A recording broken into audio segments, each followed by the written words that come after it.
Desde nuestro newsroom de i24 News, en la sala de redacción, hoy recibimos al director y guionista Sionei Ricardo Leão, quien es el director y guionista del proyecto Beta Israel, quien vino, por supuesto, desde Brasil. Bienvenido, muito obrigado, Sionei. Eu que agradeço a possibilidade de estar aqui no I24.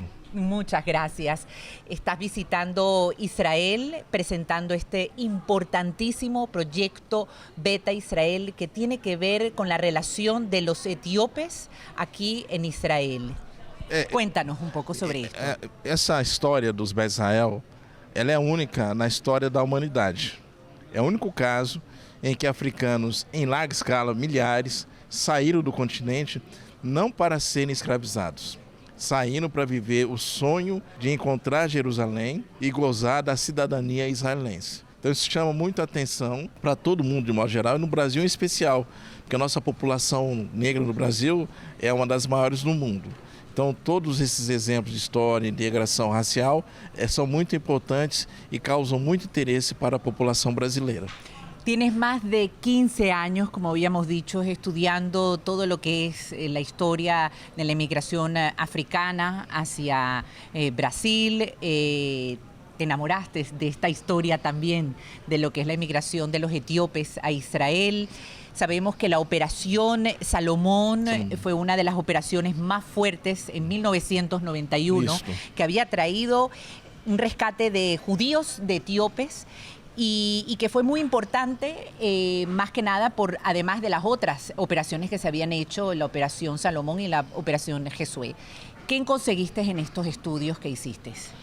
Então, a gente estuda esse assunto há 15 anos porque é bastante complexo, porque envolve a cultura judaica, envolve relações internacionais, porque essas operações aconteceram por uma situação complicada que também havia na Etiópia.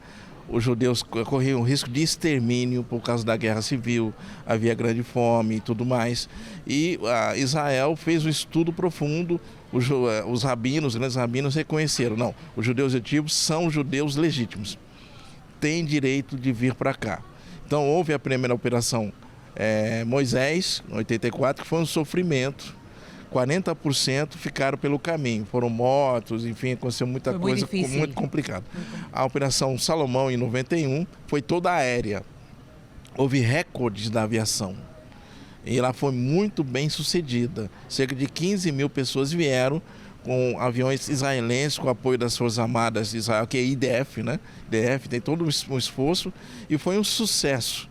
E foi marcante para a presença dos Beta Israel aqui. Hoje eles são 165 mil, e arredonda-se para 170 mil, vivendo em várias áreas da sociedade. A gente que a gente vem entrevistar, tem jornalistas como você, tem militares, religiosos, políticos.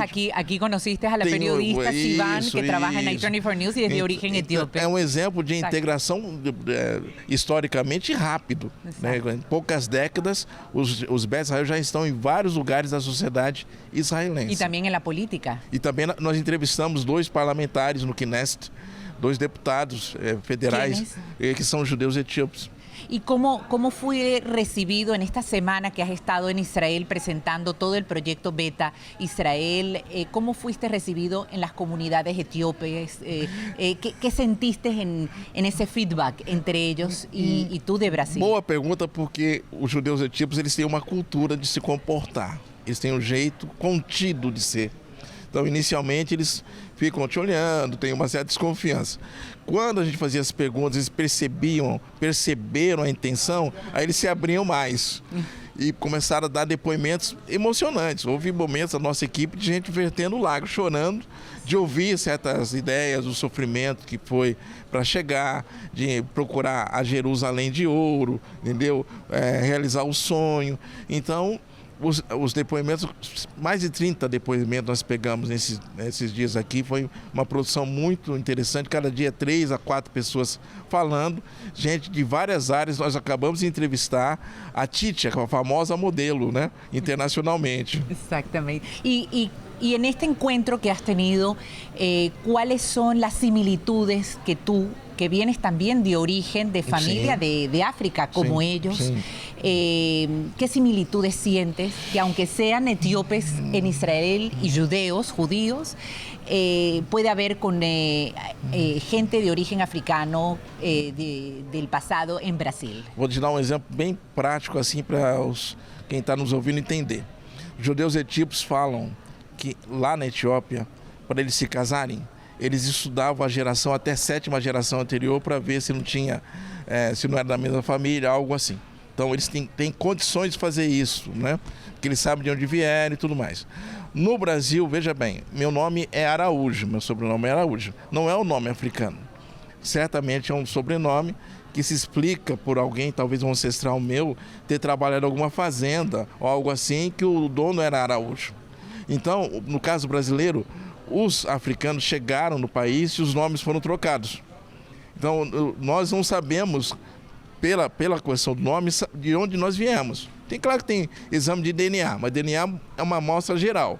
Então, isso já mostra uma diferença muito grande da questão da cultura africana no Brasil e aqui. Porque aqui eles sabem de onde vieram e eles dizem assim, nós estamos voltando para casa, porque nós somos judeus como todos os outros judeus.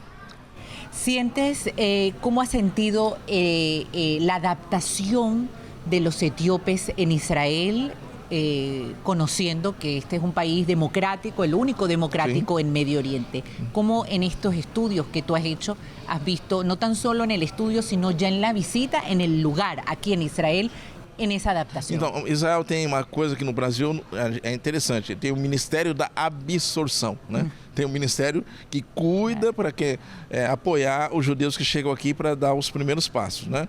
E no caso dos judeus etíopes, o Ministério da Absorção investe mais, porque sabem que muitos deles vêm numa situação mais precária. Apesar disso, ele já tem, em poucas décadas, você vê judeus etíopes se destacando em várias áreas. Setor militar, na política, como você mencionou, nós temos os religiosos, tem os QES, que são aqueles religiosos que vêm da Etiópia, mas também tem judeus etíopes que se tornaram rabinos, também estão liderando a comunidade como rabino na cultura Ashkenazi ou Sefaradi.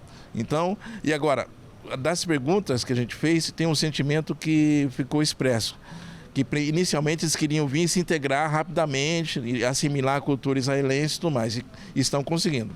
Só que hoje eles também estão pensando assim, não, nós temos que avançar, mas não podemos perder as nossas raízes etíopes. Então está tendo esse sentimento também, especialmente, segundo os entrevistados, mais para os jovens. Algo muy importante de destacar, Sionei, es que ustedes presentaron este proyecto en el Congreso en Brasil. Cuéntanos cómo fue ese momento tan importante. Tá. No Brasil, o nosso Congresso Nacional tem duas casas, o Senado Federal e a Câmara dos Deputados. Nós nos empenhamos por 3 anos para conseguir fazer a exposição no espaço cultural mais importante da Câmara dos Deputados. 3 anos, a pandemia nos atrapalhou. Então, houve ano que a gente conseguiu ser aprovado, mas a pandemia impediu que a gente conseguisse fazer a exposição. Ano passado deu certo, fizemos em setembro, a exposição causou um interesse muito grande, porque as pessoas... A exposição sobre a população negra, de modo geral, já havia várias outras, claro. E haverá outras. Mas o pessoal vê judeus negros, isso causou um interesse muito grande. Repercutiu muito na imprensa, a gente percebia que as pessoas que passavam paravam para olhar as fotos, houve uma repercussão, enfim, muito grande. Milhares de pessoas vêm. O lugar ali onde a gente exibiu é um lugar onde passam os deputados, os assessores e gente de todo o país. Então foi um sucesso, eu considero, eu sou até suspeito para falar como a gente diz no Brasil, mas dá para perceber que quem viu gostou e ficou impressionado com aquilo que foi mostrado. E já...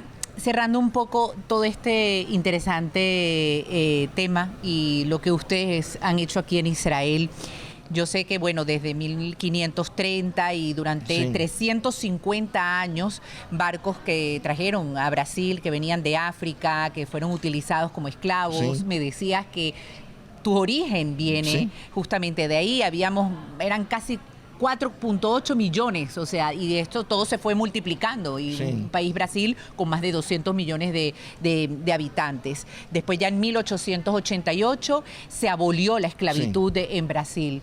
¿Qué lecciones ves que podrías tú, no tan solo del proyecto que has hecho, sino de este viaje en Israel, llevarte a Brasil? Y nosotros, Israel es un país de casi 10 millones de habitantes, Brasil de más de 200 millones. 220, ¿Qué lección puede dar Israel a Brasil? Bom, a primeira informação que eu tenho colocado para os entrevistados, eles se impressionam em dizer que o Brasil é o país que mais tem negros no mundo, é o segundo. E o primeiro país que mais tem negros no mundo é a Nigéria. Então o Brasil tem mais negros que todos os países africanos, à exceção da Nigéria. Incrível. Então a nossa população afrodescendente é enorme. E é por isso que tudo que tem a ver com essa história nos interessa. Tanto que no Brasil existe uma lei chamada Lei 10.639, que é obrigatório no ensino médio brasileiro ensinar sobre a história da África e a história dos povos negros brasileiros. Então esse assunto para nós brasileiros é muito importante, é a nossa raiz, é a nossa cultura. ¿Te gustó Israel? É a segunda vez que eu estou aqui. Dessa vez vi mais coisas e quero voltar para ver ainda outras. Quem sabe exibir, fazer um combinado com você. Quando estiver pronto, vou te ligar para a gente exibir ou você anunciar a divulgação do documentário aqui em Israel. Claro que sí. Sionei, muchísimas gracias. Muito obrigado por visitarnos aquí en i24 News y por todo este maravilloso proyecto. Enhorabuena. Gracias. Obrigado. Hola, bienvenidos a nuestro canal YouTube en español de i24 News. Si te gustó este contenido, me encantará recibir tu like y así conocerás Israel en español. Te invito a inscribirte y así también recibir todas las notificaciones de nuestro contenido. A través de nuestro QR me gustaría saber desde dónde nos ves. Gracias y hasta la próxima.